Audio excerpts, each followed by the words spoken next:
actually very general, not so special. Yang baru hormat Prime Minister Anwar Ibrahim, so it's very honor to see you. So let me show you, if allowed, one picture. So I took in September 1998. Oh dear. Yeah. I think it's too far to see, but right. So. Yeah, so I was backpacker in the Dataran America. So accidentally, I followed the crowd in the protest. Those were chanting for free Anwar and reformation. Right, so it's very glad to see you, and I think that you are now free, and also you can make a lot more people freer from being threat to many ways. I think, as you mentioned, that to protect the humanity values and so on. So let me ask one thing, very easy question. So I heard that you have mentioned that the possible inclusion of the China in the Malaysia's East policy. So it reminds me of that kind of that heydays of the East Asian community and cooperation in which Malaysia and Korea have played very important role. So in your opinion, how Malaysia and Korea can cooperate in line with the East Asia community vision? And thank you so much. Thank you, Professor Kim. Good. I'm really touched and honored that you were there to support. I could not join him because I was already inside. But you know, I think God in His wisdom inflicted upon you has not benefited humanity. So you have to endure, yes. Was it difficult? Yes. More so for my wife Aziza and the family, but I think we have to move on to understand the value of freedom, value of justice, and humanity. There's no reason why in these days and age should treat human beings that manner. So that has taught me a great lesson. I mean, of course, a difficult experience, but I think gives me a stronger drive to prove that we can. I'm pleased that there is now a joint effort by both governments and leaders to want to ensure that it goes advance, and we will of course complete the process, including completing the FTA, Korea-Malaysia FTA, hopefully by early next year. Why do we expand to East Asia? Because we should benefit. I mean, I maintain the need to continue having excellent relations with Korea, with Japan, with China, and the more we engage based on true friendship and trust, the more we are able to deal with the more complex issues. Malaysia is fortunate because it is an important trading nation. As you know, cumulatively, the United States is one of the main investors into Malaysia. All the huge Oracle and AWS and Google and Microsoft and NVIDIA or Infineon from Germany, all in Malaysia. Many of these companies have taken Malaysia as a regional center for these activities, data center and AI. Malaysia is now becoming a hub for semiconductor. So our advantage, of course, economically to engage with all countries, United States, Europe, China, and of course Korea and Japan. So, but they are peculiar importance. Like why then ASEAN? Because ASEAN happens to be one of the most peaceful regions in the world, number one. Number two, one of the most dynamic economic regions in the world.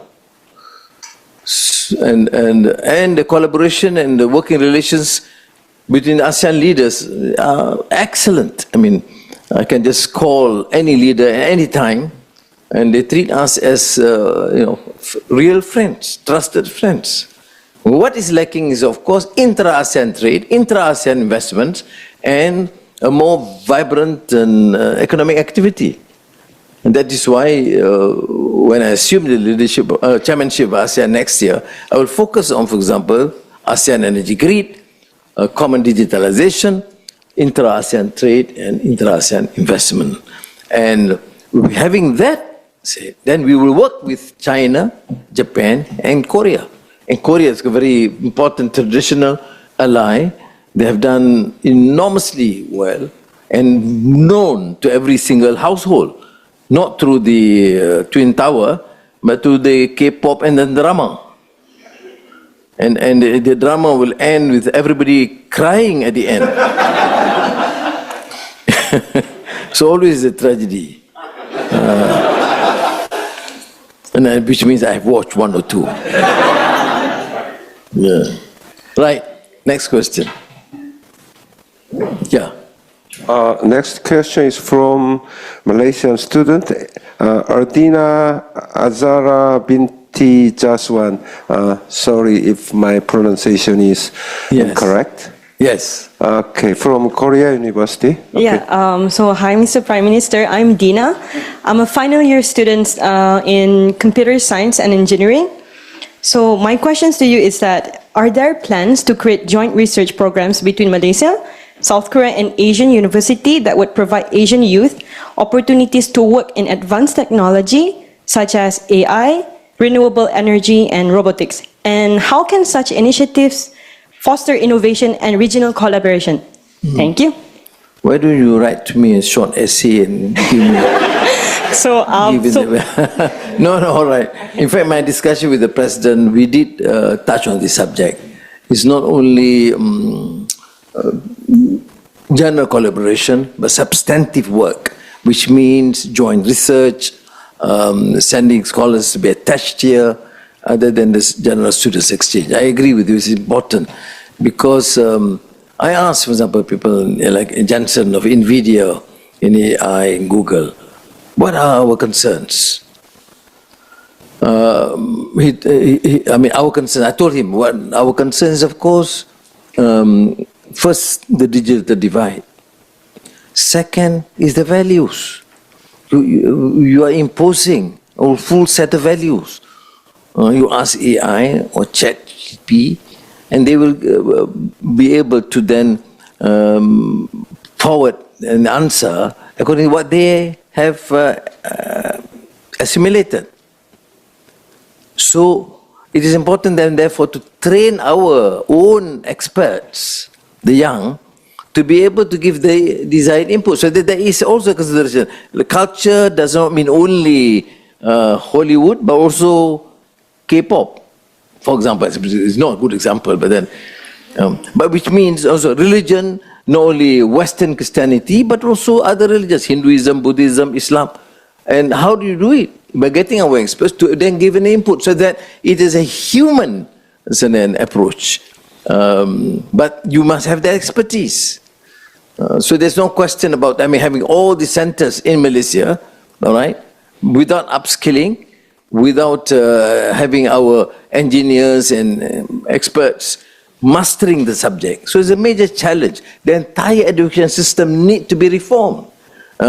So whilst we have Bahasa Malaysia as a lingua franca and also medium of instruction, I've then compelled the Ministry of Education to then enhance the level of proficiency of the English language in all our schools. Okay? It is not a zero-sum game. Some, of course, making issues here, Anwar suddenly now promoting English, forgetting Bahasa. It's not true. Bahasa is still important, but then we will have to then introduce English, and not only just English, but level of proficiency, which is critical. Then the other subjects. So it's a major challenge. I think here you have this transdisciplinary. Initially we talk about multidisciplinary because it's important. How do you get an engineer who knows nothing about finance? I mean, the financial challenge of the world is so critical. How do you get a professor of religion who knows nothing about AI? So it is a challenge to the formulators of policies, including education. Bye. Okay. Sorry. Thanks, yes. Sorry. Okay. It's done? Yes. Okay. The third question is from SNU student La Donggan. Yes. Okay. Hello, Prime Minister. It's a really great honor to meet you. My name is Donggan Ra, and I'm currently a sophomore majoring political science in Seoul National University. And then ask the president. Yeah, right. As a student majoring in political science, I have a great interest toward foreign policies of Malaysia. So it seems that the U.S. presidential election has been a hot topic worldwide, and I think it is not an exception for ASEAN countries where the concept of ASEAN centrality was considered super important. So if President Trump's foreign policy takes a tougher stance toward China, it would disrupt the balance of power and lead a loss of leverage of ASEAN countries. So if ASEAN's negotiating power weakens, could this reduce individual member states' incentive to engage more active in ASEAN community? So regarding the future coalition of ASEAN during the Trump era, how can Malaysia challenge and address these problems as the ASEAN chair country in 2025? And thank you. Why are you so worried about Trump? I think things going to be all right. President Donald Trump has been known to take certain position, particularly his tariffs towards China, and the ramifications will be throughout the region and also internationally because of the huge investments and trade that China has with many countries, including Korea, Malaysia, and all ASEAN countries. Firstly, I hope for the best, which means there is that possibility that there will be a shift. Finally, a policy must be formulated to protect the interests of their own countries. And I believe that ultimately, any protectionist, over-protectionist tendencies will not help your national economy. That's what I learned about economics. So hopefully that can be done. Then you say, what about the worst-case scenario? Well, that's for the Institute of Strategic Studies or future strategies to consider. But I think for now, the strength of many of these regional, sub-regional economies are far more stronger than ever before, which means they can navigate, although it will slow down a bit for some time, you see. And that's why I mentioned about collaboration within ASEAN, the need for inter-ASEAN trade, the need to use sometimes local currency in trade. Like, for example, with China, it's 1 trillion, our trade. But we say 20% in local currency is 200 million. It's huge. And with India, we have done butter trade.